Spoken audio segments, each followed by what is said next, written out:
Hey everyone, welcome back to Just Start, the podcast where we cut through the noise and get straight to the real actionable advice for founders in the trenches. I'm your host, Rish, from the Boom platform. Our mission, as you all know, every single episode is to bridge that massive gap between I have a crazy Web3 idea and I have users who actually love my product. We're here to talk about the grind, the sleepless nights, and the tactical moves that turn a vision into reality. Today, we have another founder who has lived that journey day in, day out for a long time. I'm thrilled to introduce Kevin Riedl, the founder of Wave City, a project that provides fractional co-founder services for Web3 and TradFi startups who need both technical expertise and startup DNA. We're going to get into their story to unpack the universal truths of starting something from nothing. How do you find the courage to begin? How do you get those first crucial believers? And how do you survive the chaos of building from ground zero? Kevin, welcome. And let's get straight into the mental game here. What was the psychological shift and specific moment that made you choose fractional co founder over safe options? And honestly, how did you deal with the fear of that decision? Yeah, first of all, thanks, Resh, for having me on. Honored to be here.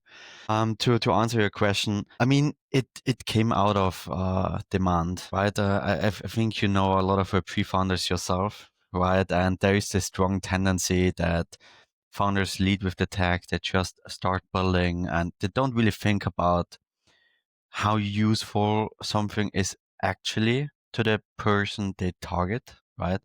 Because it used to be very easy, and it's still in many cases very easy to get your project funded through tokens, and used to be also NFTs, and sometimes still is, whatever, right? So it kind of is the wrong way around, right? Like in more mature industries, everyone knows, hey, I should build something that people actually want, right? It's a mantra, everyone is familiar with that. But honestly, not many people are following that. And Fractional Co-founder was basically just that.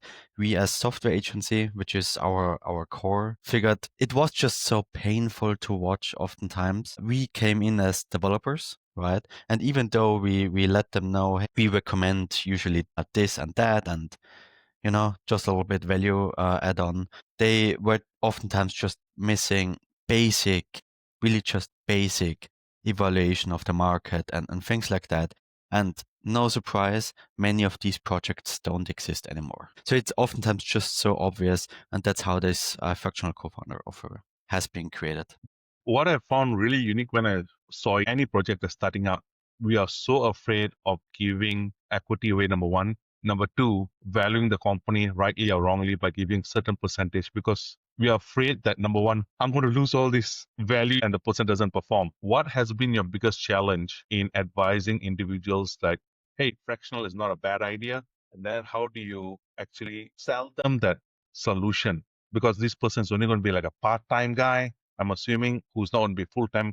Is he going to be fully committed to the team? That's a really good question. I mean, selling, in my humble opinion, is about finding the best solution for someone.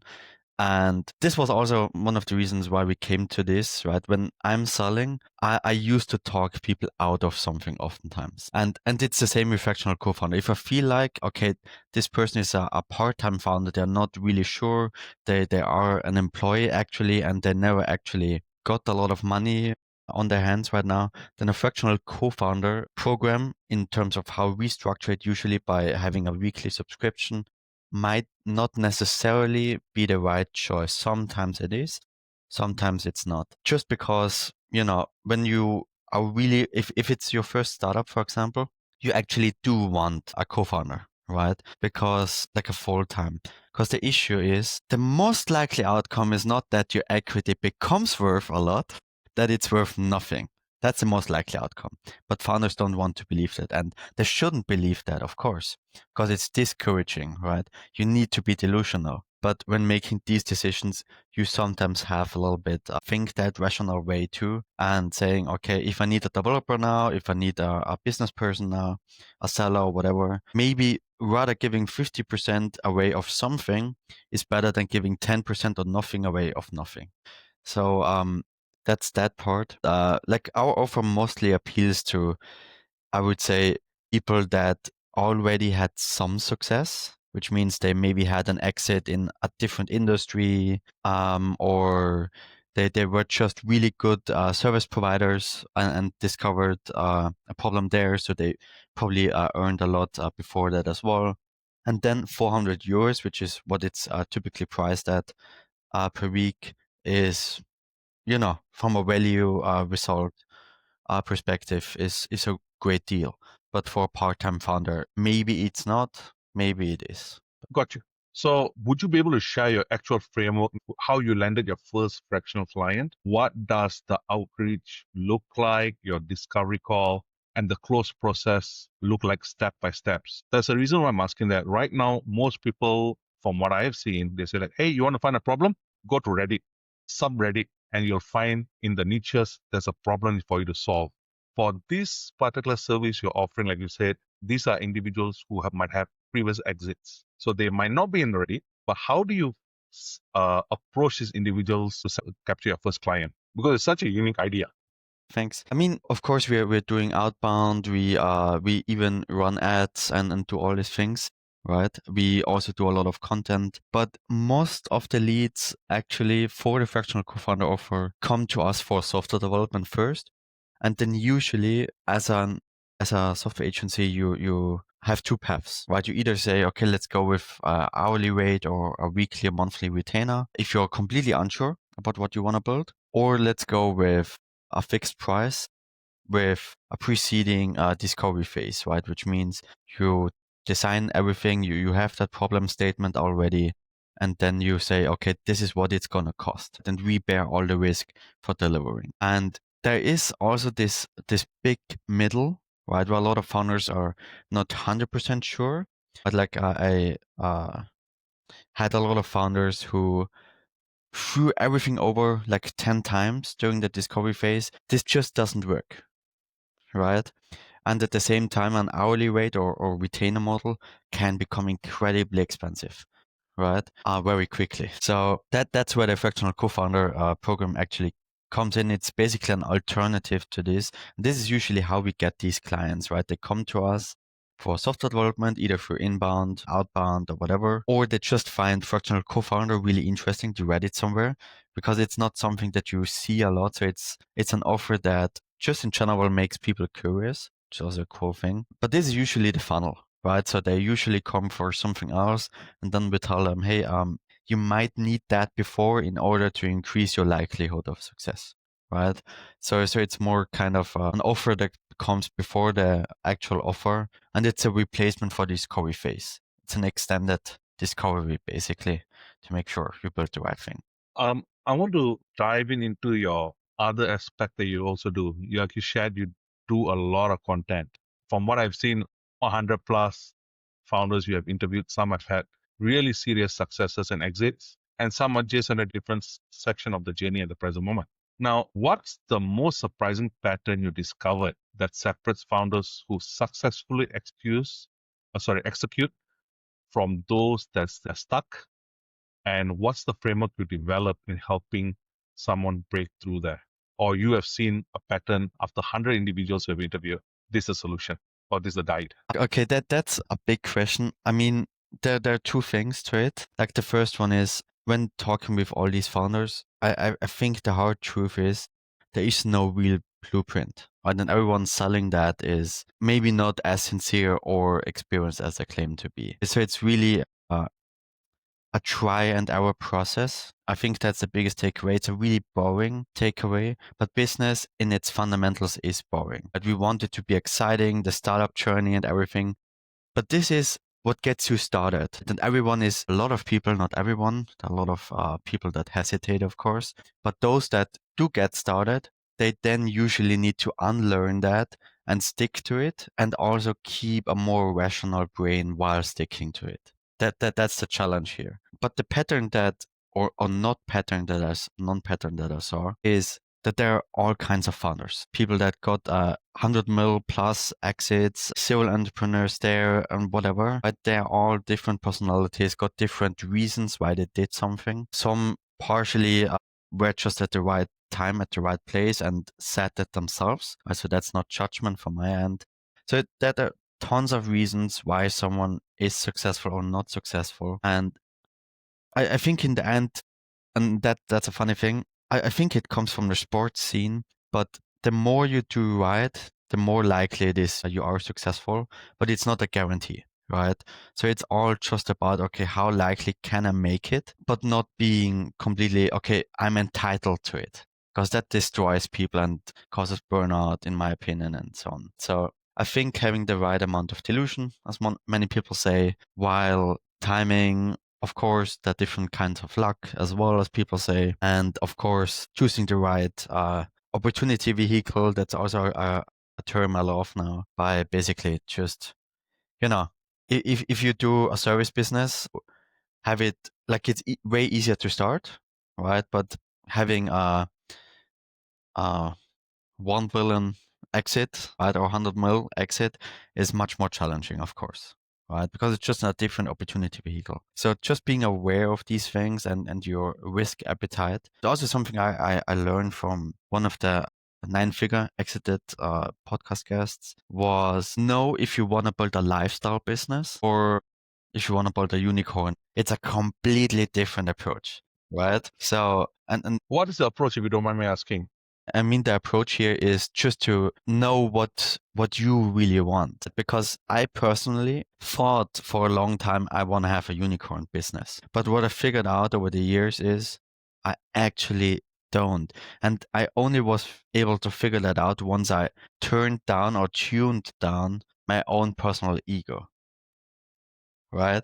Because having that big $1 billion business and whatever gives you a lot of pride and legitimacy and reputation and everything you think you want. But what all of these people taught me actually was it's like any other goal.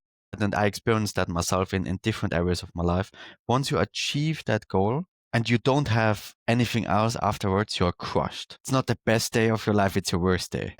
That's a really crazy learning, and actually believing that is a different story. But that's definitely, I would say, a big pattern here that people weren't thinking of that and they were just, it just happened. That's really a quote from one or two of the 9-figure founders, for example. It just happened. It was so crazy. Right. I want to dive into these 100 people, to be honest. One of the biggest questions I'm experiencing personally, and I've seen a lot of other founders start off is, I got this great idea.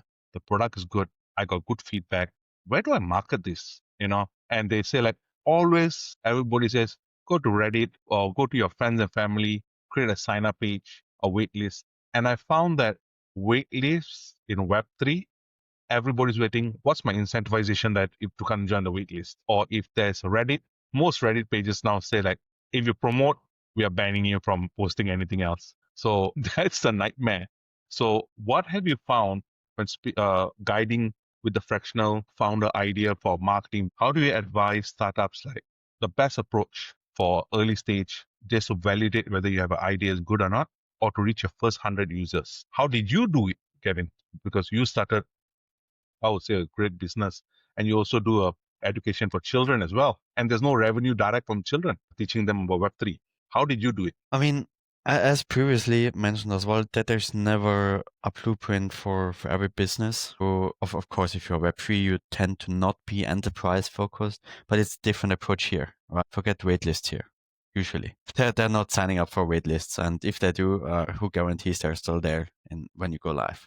So it always depends on who you target, and there's also this saying which I really love and I believe in, especially nowadays, where attention is the most scarce resource. If you have to sell, you have bad marketing. If you have to market, you have a bad product. Of course, there's always nuance to it, right? And everyone needs to sell, everyone needs to market. But what I also saw from all from the founders that had a 9-figure exit, right?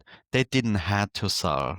They didn't had to market. They were just flooded with requests, with customer inquiries, because the product was so good or was just hitting a nerve at that time, right? And so you had all that word of mouth compounding because customer acquisition costs are sky high nowadays in most cases, right? Especially if you're more in a more crowded market. And having such a flywheel that gives you customers for very low cost, then cash is not a constraint anymore, right? Because you get new money basically for very cheap, right? And that's one of the biggest hacks that I saw. So my advice here would be the better you understand your customers, the more likely it is that you succeed, right?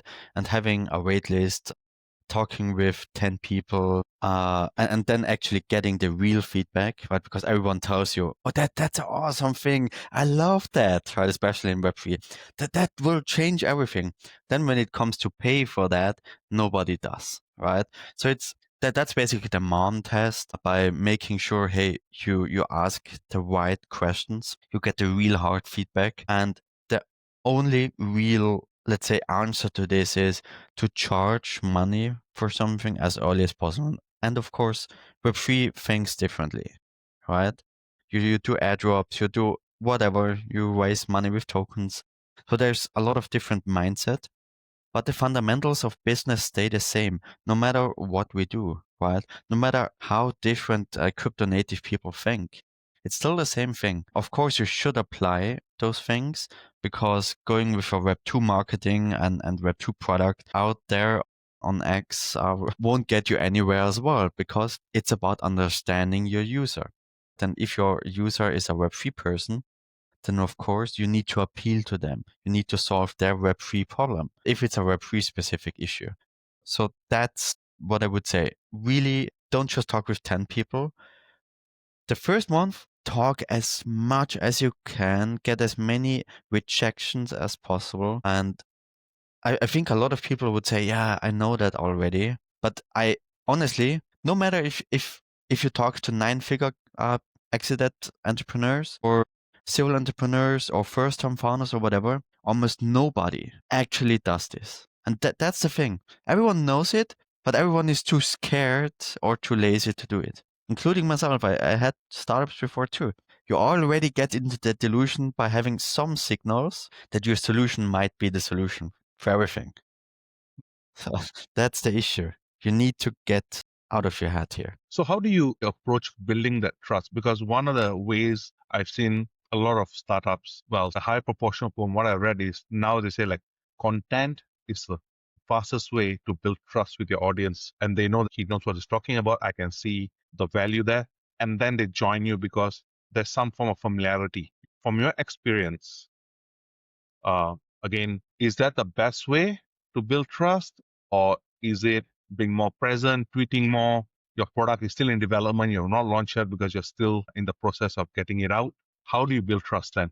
Because before that is all, I would say, noise. You're just talking hot air, basically. I mean, there are a lot of ways to build trust, right? We just met on this podcast like today, right? A friend of both of us connected us a few days or last week or something, right? So this already created trust, that word of mouth, right? That Brandon basically told you, hey, Kevin is not a scammer or whatever, right? You should talk to him, whatever he told you. And it's the same thing with content. Share things. Let people know about your opinions, right? You don't need to go viral, but just posting, of course, you build some kind of a brand, even if just 100 people see it, like 100 impressions, for example, it's something, right? You would be surprised how many people see your content but never interact with it. Whenever I visit some kind of event or conference, I meet people that know me. Like they approach me, hey, Kevin, and whatever.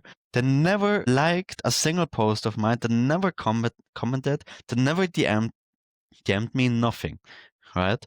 But they know me, right? And this is basically when you really see 100 impressions, 100 people might have seen you. They remember you, but it's 100 impressions. This is what it says. Like, of course, every platform is different, but that's basically the fundamentals here. Content, of course, through outreach, you can give away some expertise. If like I like the approach when you are building a content tool, for example, an AI content tool, whatever, what speaks against it if you offer that as service until you have the product, right? Like approach some people, try to sell it for $1, or give it even away for free if the first 5 people to get some trust, right? And there you actually see what people care about, right? Like what would your product then actually need to do in order to appeal to those people? So you wouldn't just build something, you would build something that actual clients or people that you served want.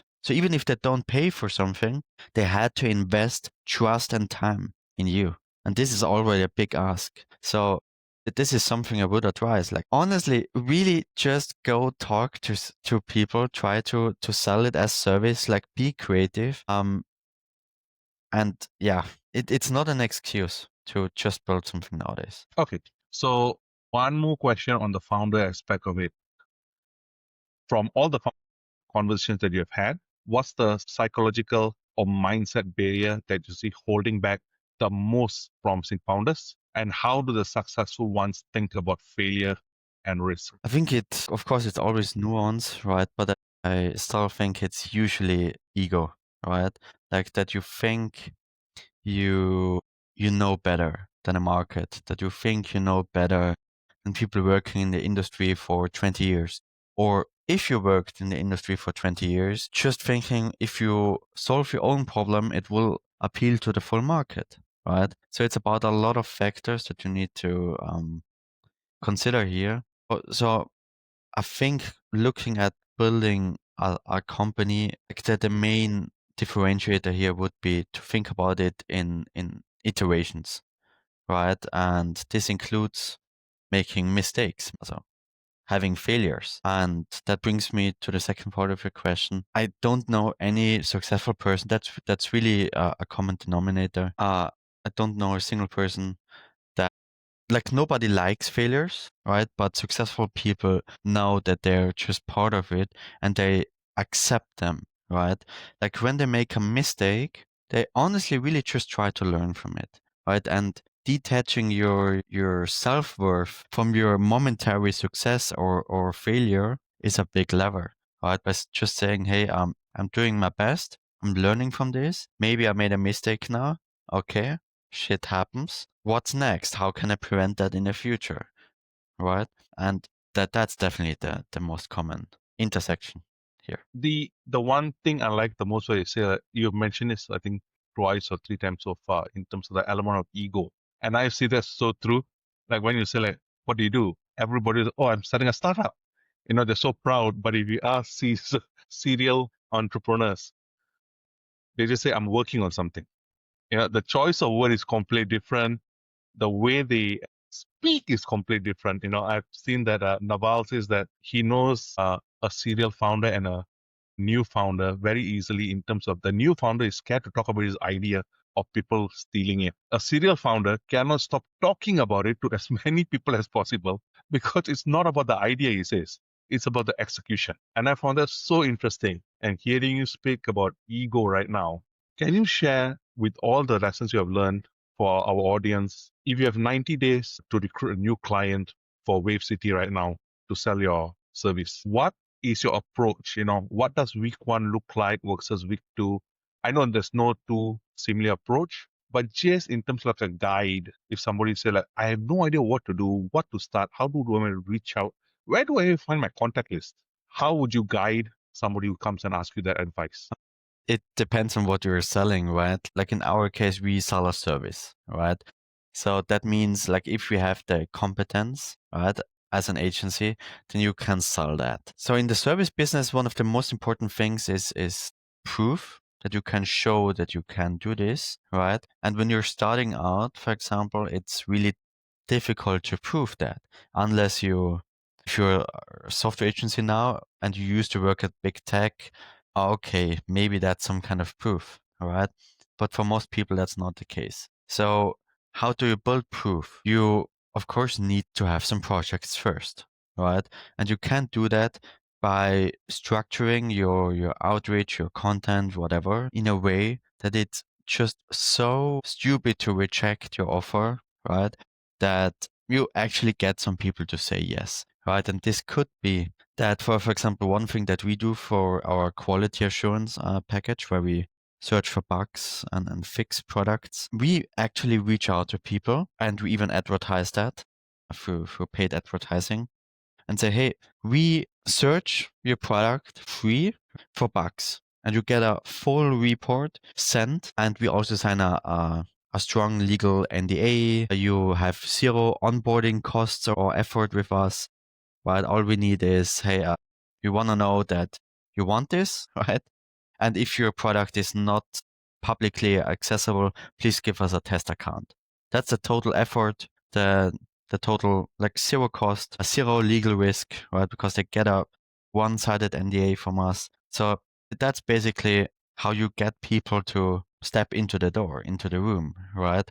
You build some trust by giving something away. And if you don't have the proof, if you don't have the word of mouth, yet things like that, like these so-called lead magnets, are a great way, right? This works particularly well for service businesses, of course. For product-based businesses, you either, as mentioned before, want to start with a productized service, right? By doing something with an Excel sheet or whatever, or just manual labor to simulate your product as a service. Or if you already have the product, to structure your product in a way from pricing standpoint that you have maybe a free trial or that you have a general a freemium product tier or whatever. There are tons of pricing models you could use. We actually even would have a free pricing simulator, for example. It's pricing.wavecity.io. No opt-in, nothing. And there you basically can enter all your details, and then you get, I think it's 100 different pricing models, cost plus and subscription and whatever, that simulates like how much revenue you would make with that and all these things. And of course, if you have a product, structuring your entry offer appropriately also gets people into the door. And so it depends on what you sell. But for service or productized service, it's actually fairly easy because it takes effort. Yeah, I like your approach in terms of you give value first, then you get rewarded later. Another founder I interviewed, he said that he was advised that when you ask people for money, you get feedback. But when you ask for feedback, you get money. I was like, that's interesting. His point was advice. So when you talk to users, always add as much as value as possible. Then ask them how would they like the product to be improved. And I think that helps create a bond of value beyond monetary value. And I like the fact that you just shared, whereby you give this entire report detail where your bugs potentially are, how to fix them. Now, using that approach, have you seen a huge conversion rate from people who take up the service? All right, that's very interesting, because I would have assumed people said, I'm going to find out where my bugs are, then I'm going to fix it on my own. So I was thinking like, oh, what's the risk reward from that perspective there? I mean, the main issue is like you actually reveal a problem, right? So you show them, like, most people think the product is already quite good. That's also just a true, right? A truth. So when you then actually get a 50-page report with what's everything that's wrong and all the risks and whatever, right? People immediately see, I have this problem now, but I didn't know I have, and I need to get it fixed. And maybe they do have a developer, but they usually also want to continue developing features, which will increase the amount of potential bugs that you have. So, and now just fixing all the bugs would slow you down. And at the same time, getting users to stick with your product is super difficult, right? There's many studies that have been done from NIST, Salesforce, and all these things that 88% of customers, aka users, churn or leave your product forever when they face 3 bucks, just 3. That's very expensive, right? It's the same as if you go to, I think, is it Thailand or Vietnam or whatever, people are driving without helmet on their motorbikes. Well, everything is fine until you fall. Right? That's the thing with QA, security, and all these things, right? You just see the problem afterwards, or when you get this report, of course. This is why it's so powerful. That's I now thought about it from that perspective, and I never knew it was that low of 3 bucks. To be honest, I always assume like people have a high tolerance. And this is the thing: when you ask people who have built something, Kevin, at least I've seen that a lot of podcasts. They said, find your first 100 believers and you're on a good way. They don't share what you just shared there. Even your 100 believers, if like is a service or digital product, if they find 3 bugs. These are studies, right? And they're definitely true, but I'm not sure if this applies to your first 100 believers, which usually know that your product is very new and probably very buggy. So this is definitely, if you got 1,000 active users, then it becomes relevant. But I think your first 100 users might be friends, family, people that know you personally, want to support you. They definitely do have a lot. That would be my assumption. I was speaking to the founder of a company just in the last podcast called Legion, and he shared something really insightful that I love so much. He said, your first 100 users define your product. Your first 10 employees define the culture of your company. Now, when somebody comes and say like, hey, or you have seen this, people building up teams, and while they're building a product, what what makes a good team and what makes a team gel basically? Have you seen a common pattern from all the podcasts that you have done? I mean, I did have a lot of podcasts around leadership, right? But from a team perspective, it's more from my personal experience, to be honest, of working with other freelancers, agencies, our own employees. And I would say very similar, right? When it comes to startup founders, the less ego your team has, like company politics, right? In my opinion, really bad. But then the bigger your company gets, the less avoidable it becomes, of course. But if people rather save their own ass instead of helping the client or the company, then you're finished, right? This is when people start stepping on each other's toes, when hate within the team starts spreading, because people actually become passive aggressive or leave little crumbles that it was someone else's fault or all these things. And this is not productive, right? Always would rather have a team that says, well, I fucked that up, but this is what I learned. And yes, I'm really sorry about that, that we now probably all need to work on this issue together to resolve my mistake. But this is what it is, right? And this kind of team member, employee, consultant, whatever, is worth next to me personally as the best agency. I think that's definitely one of the most crucial elements, that people want to work with you, be easy to work with, also very common saying, and just removing your ego. Everyone makes mistakes. Learn from it. That's the only requirement. Yeah, just make it better next time. Of course, don't make certain mistakes, right? Like certain mistakes, like which instantly and obviously kill the company, are of course non-negotiable, right? But this is where your hiring, this is leadership now, comes into play, that you hire accordingly by enough experience, of course. And it also depends on the role, right? But aside from that, mistakes should be welcome. What's the most counterintuitive insights that you have found as a founder and also other founders that you've spoken to that completely change how you advise your clients or how you approach a problem? I mean, I like to listen a lot. It's also very stereotypical, but the less you talk, in my opinion, the easier it is to step back and to solve a problem, right? Because other people that otherwise wouldn't talk up might talk up. If you have 20 seconds of silence, you get people to talk that otherwise wouldn't have the guts to talk. Of course, you should also create the environment to allow those people to talk up, to be, that they don't feel like, okay, I can't say something stupid now, but that's culture, right? But listening doesn't matter if it's you as a leader, as an employee, as a startup founder, you want to understand your customers. Like, I think that's so counterintuitive. It's not counterintuitive. Everyone heard that 1,000 times too.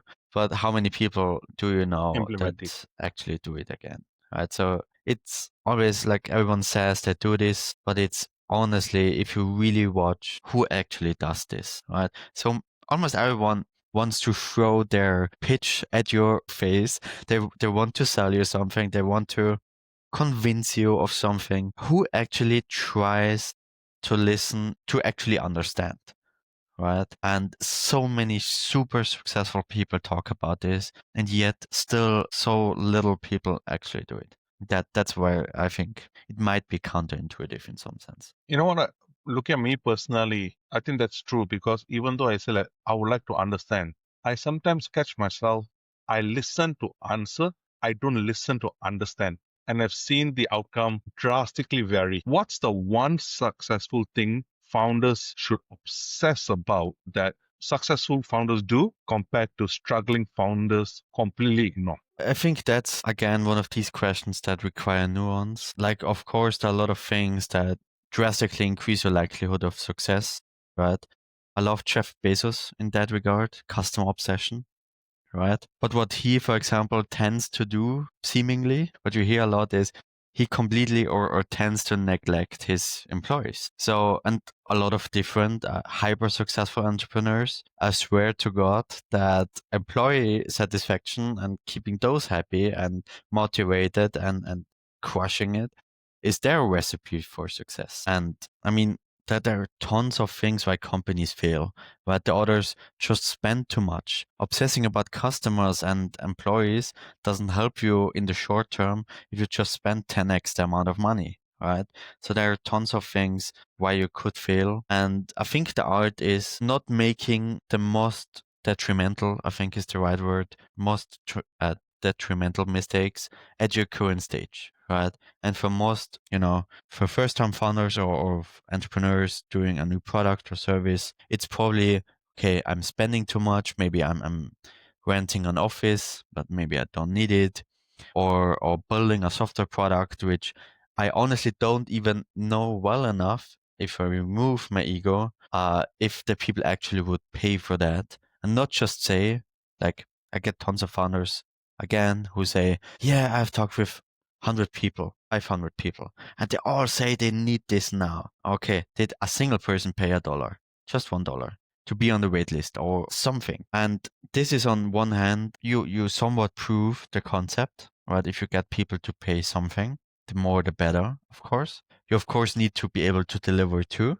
right? We also have a lot of founders who are able to sell, who are able to market a product people actually want, but are then not able to build. So in business, it's really about doing everything okay-ish enough to not die and figuring out like what these things are in your stage or at your stage. That's definitely the main thing, I would say. And for most, it's not knowing your customers enough, well enough. It's not knowing how expensive something actually could become and how realistic it is to get to the market, to market that to the customer. And yeah, I think that's the main thing. While you're speaking about pricing up, questioning myself when you say like, why, if I were to start something or sell something, why would I be afraid to do a price? My thinking is, if I get a lot of distribution, there is someone paying is better than if I charge now, nobody pays. It hurts more now compared to if I give it to 10,000 people and people pay. Great, that's 10 people paying compared to from day one I charge and I don't get distribution and I don't get sign-ups of somebody paying. From my perspective, that would be the single biggest reason I wouldn't charge from day one. Is it the same thing that you see other founders or other individuals selling tend to use as an excuse or a reasoning? I would say if you are afraid to sell, add more value, make it more attractive, be creative. We have ChatGPT now. You ask it how you can add promises to it, guarantees, or whatever, right? I'm pretty sure not charging $10,000 from people before having a product, right? Almost everybody has $1, right? And if like I love this like there are two things. I love this example from Alex Hormozy. No matter what you think, right? This is a great example. I think he talked about a Humvee or some really expensive car, right? Which let's say is worth 500K, right? If you go to people on the street and ask them, do you want to buy it? Probably most people will say no, right? But if you sell that K car for $10,000, the person that is being approached knows the worth of that car, then 100% you can be sure that that person will find some way of getting these 10K. If it's from their parents, from their sister, their brother, by taking on credit card debt, something, right? So it's really, and I love that example. It's really about how much value you add and how just too good to be true is, right? Remove all the effort and add tons of value on top of it. Make it risk free for them. right? You can tell them, okay, if we don't launch this within 6 months, you get your money back, and we maybe pay you $5 on top of that. I don't know. Don't make that. Don't do that. But there are tons of things you can do. There are service businesses that say, hey, jump onto a call with us. It's free. And we guarantee you leads, for example, all these lead agencies. And if you're not able to do that, we pay you 5K for your time. These are things people do. And you can't do that with whatever you are selling to, right? And this is an excuse for me personally, like 99% of the time. That's very helpful insight. Now, if someone was to copy your exact model tomorrow, what's the one thing they couldn't replicate that gives you an unfair advantage? Are you talking about the fractional co-founder program, I guess? Anything. Yeah. Okay. Co-founder founder or wavecity.io. If somebody was to copy you today and said, I've seen Kevin, I know his business model, I'm going to copy like for like, I and you're not mean, going to be bothered. it's a service in the end, right? It's not a product. So if someone has the experience, of course, they could copy it. But let's talk about the fractional co-founder, because that I think is the most interesting in that regard. Just because they could, I don't think they will, for different reasons. Maybe some will, but the first thing is early stage startup founders are usually bad clients. Here I said it, right? They don't have a lot of money. They have time constraints. They want to deliver yesterday, right? They have no idea usually what they want to build or don't want to build. They're chaotic. There's tons of risk involved, tons of things, right? You waste a lot of time on sales calls because a lot of these startup founders are just unqualified for that program and so on, right? So that's the first part. I just don't think a lot of agency owners actually want to set these people, like startup people, as super early stage, as ICP, as ideal customer, right? And the second one is just because you offer that doesn't mean that you have the same value proposition, right? Like what we always did, and which was bad for us, we talked people out of the sale, right? Because we consulted them, like they wanted to build that software product from us, and we told them, hey, did you think about that? Are you sure you want to build that?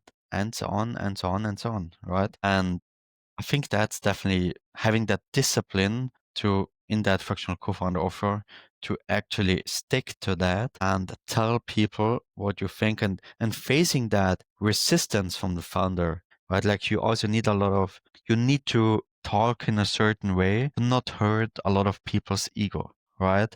To not become their enemy. That's a challenging part, right? It's just a painful service to provide, right? But it's a service that people really helps, and is a great funnel for software products, for software development, for QA, right? But as a service itself, if you only do that, God bless you. It's not the funniest thing to do.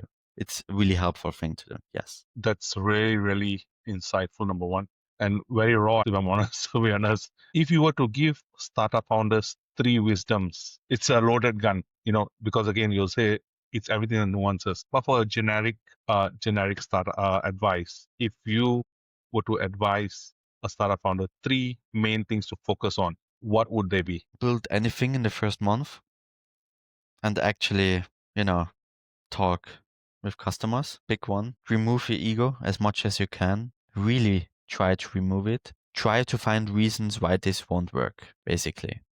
All right. And face rejection as early as you can, as much as possible. And the third one, yeah, I would say it's think about it in terms of problem solution fit versus product market fit, founder solution fit, those three things. And they all three mean something different, right? And everyone only talks about product market fit, right? So just because you have identified a problem doesn't mean that your solution is going to solve that problem in the right way, right? Maybe there's a structural issue, a political issue, why this solution doesn't exist. Maybe a lot of big players don't want this solution to exist. If you have a cancer treatment, that's something people could imagine well. That costs you $1 to treat a person for. I think the reality could be that this treatment might not be available for the next 20 years, right? this chance has to be taken into account. And just because you would have product market fit, problem solution fit, and maybe you don't have founder solution fit here, right? Basically, because you don't have the connections, you don't have the access here to push that solution to the market, right? So things like that. That was a quick example now, but just to visualize that. I think those three things. I think I need to get you back down the line for sure because those three things are gold mines itself in terms of for a founder, like you're rightly so people always talk about product market fit. Nobody talks about problem solution fit. Nobody talks about problem founder fit as well. And I think that's a 1 hour definitely a podcast you can do on that itself. Sure. But Kevin, if somebody wants to find you right now to gain more insight in terms of what you're offering, follow you on LinkedIn, on Twitter, how do they do that? Can you please drop your handle? Because I'm sure somebody would like to get in touch with you. Appreciate it. Thank you. Yeah. Wavect.io is our website. And of course, I'm very active on LinkedIn. Yes, I'm one of those kind of people because we are in TradFi too. And of course, X works really well. Kevin Riedl _Eve. And yeah, that should be it. Kevin, thank you very much for your time. I personally learned quite a few things today. I sincerely hope that others too will learn a lot from what you just shared. I really look forward to having you on our next catch up. But yeah, thanks. Thanks for having me, Resh.